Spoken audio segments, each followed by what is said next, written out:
The concept of privacy as a fundamental human right is a relatively modern invention, and it's surprising to learn that it didn't really exist until the telephone was invented. That's not true. People have always valued their privacy. Actually, the idea of privacy as we know it today was largely created by lawyers who wanted to protect wealthy elites from gossip and scandals in newspapers. But what about all the philosophical discussions about privacy throughout history? Those discussions were mostly about the privacy of the monarch or the nobility, not about the average person's right to privacy. So you're saying that the concept of privacy is just a tool for the wealthy to hide their secrets? Exactly.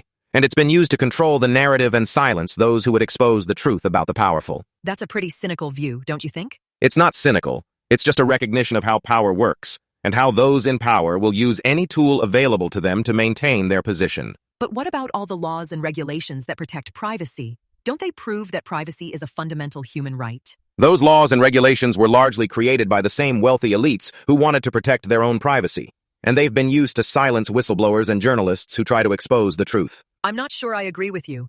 It seems like you're just trying to undermine the concept of privacy altogether. I'm not trying to undermine the concept of privacy. I'm just trying to show how it's been used as a tool of control, and how we need to be aware of that if we want to truly protect our rights. But don't you think that's a bit of a conspiracy theory? It's not a conspiracy theory, it's just a recognition of how power works, and how those in power will use any tool available to them to maintain their position, and that includes the concept of privacy. I still don't know if I agree with you, but it's definitely given me something to think about. That's all I'm trying to do. Make people think about the concept of privacy, and how it's been used throughout history, and how we can use that knowledge to create a more just and equitable society.